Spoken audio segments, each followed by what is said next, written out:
नमस्कार प्रेक्षकांनो, चॅनलवर जर नवीन असाल तर आजच माझ्या या चॅनेलला सबस्क्राईब करा, म्हणजे नवनवीन मालिकांचे रिव्ह्यूज तुमच्यापर्यंत पोहोचत राहतील. तर चला तर मग कमळी मालिकेच्या आजच्या प्रोमोत काय घडणार आहे हे आता आपण पाहणार आहोत. तर इकडे कमळीचं गावाकडचं घर जळून आता पूर्णपणे खाक झालेलं असतं. आता तिथे अनिकाची आजी येऊन कमळीच्या आईची विचारपूस करते. ती आता लोकांना असं भासूही देत नाही की तो जाळ तिनेच लावला होता. इकडे आता ती बोलते की लवकरात लवकर मग ही बातमी कमळीपर्यंत पोहोचवा. कमळी तिकडे शहरात शिकायला आहे ना, तिचे आजोबाही वारले आणि आता त्यांचं घरही जळालं, हे आता कमळीपर्यंत पोहोचायला हवं.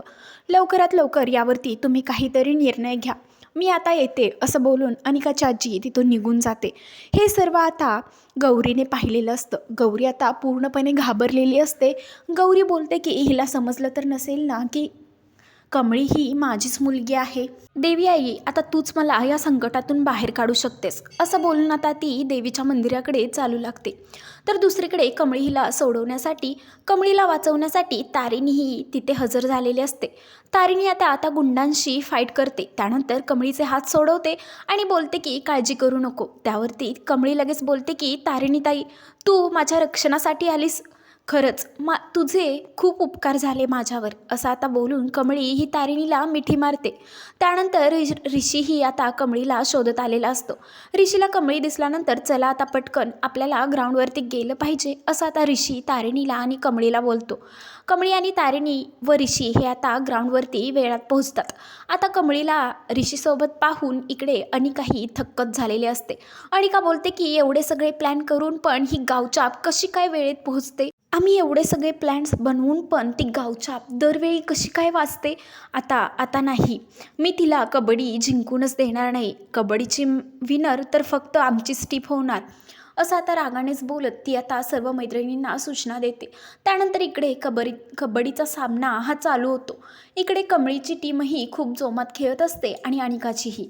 आता अन्नपूर्णा मॅडमही तिथे आलेल्या असतात. सायबा, ऋषी असे सगळेच आलेले असतात. आता जोरदार असा सामना चालू असतो. आता इकडे येणारी टर्न ही कमळीची असते. कमळी आता पॉईंट्स घेण्यासाठी गेलेली असते. पाठीमागून सगळ्या मुली सांगतात की कमळी, आपल्याला पॉईंट्स पाहिजेत, तू चांगलंच खेळ. आता इकडे ऋषीही ऑल द बेस्ट कमळी, असं बोलून तिला पाठवतात. इकडे आता अनिका सांगते की आज आपल्याला खूप भरपूर पॉईंट्स पाहिजेत आणि या कमळीला, या गावचापला पकडायचं. इकडे आता कमळी ही पॉईंट घेऊन पाठीमागे जातात. तितक्याच आता अनिका ही आता कमळीला पकडते. त्यानंतर सगळ्याच मुली आता कमळीला पकडतात व कमळी आता खाली कोसळली जाते. तिच्या अंगावरती आता सर्व मुली असतात. अन्नपूर्णा मॅडम हे पाहून थक्क होतात. अन्नपूर्णा मॅडमचा जीव कासावीस झालेला असतो. कमळीच्या आता या पॉईंटवरतीच ती मॅच आधारलेली असते. इकडे ऋषी आता कमळीला प्रोत्साहन देत असतो. कमळीला तो बोलत असतो की कमळी, तुला तुझ्यासाठी करून दाखवायचं आहे. तू तुझ्या आईबाबांचा, तुझ्या आजोबांचा, तुझ्या मम्मीचा, सर्वांचा चेहरा डोळ्यासमोर घे आणि तुझ्या महाराजांचाही चेहरा डोळ्यासमोर घे आणि लवकरात लवकर तू पुढे ये, तू हे करू शकतेस, असं आता कमळीला तो मोटिवेट करत असतो. तर दुसरीकडे आता कमळीची आई गौरी ही मंदिरामध्ये असते. आता तिथे अनिकाची आजी काही गुंड घेऊन मंदिरामध्ये पोहोचलेली असते. आता अनिकाची आजी हीच वाट पाहत असते की लवकरात लवकर कमळीच्या आईची आणि तिची भेट होईल. कमळीच्या आईला काही झालं तर कमळी लगेच धावत गावाकडे येईल, अशा आशेने आता ती मंदिरामध्ये येऊन पोहोचलेली असते. इकडे आता गौरीला समजतं की अनिकाची आजी तिथे येऊन पोहोचली आहे. ती आता देवासमोर हात जोडते, डोक्यावरती पदर घेते, तिचा पूर्ण चेहरा आता ती झाकून घेते आणि बोलते की देवी आई, आता तूच मला यातून वाचवू शकतेस. आता जे काही होईल ते तुझ्या समोरच होईल.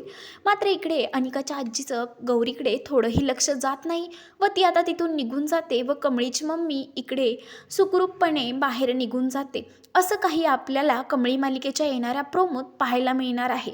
इकडे ती अशीही प्रार्थना करते की जे काही व्हायचं आहे ते माझ्याच जीवाचं होऊ दे, माझ्या कमळीला अजिबात कोणताही त्रास व्हायला नको, असंही आता ती तिथे प्रयत्न करत असते. दुसरीकडे आता कमळीने पॉईंट्स मिळवून आता ती मॅच जिंकलेली असते. अन्नपूर्णा मॅडमही फार आनंदी झालेल्या असतात व अनिका मात्र रडत रागाने तिथून निघून जाते. ऋषीही फार आनंदी झालेला असतो.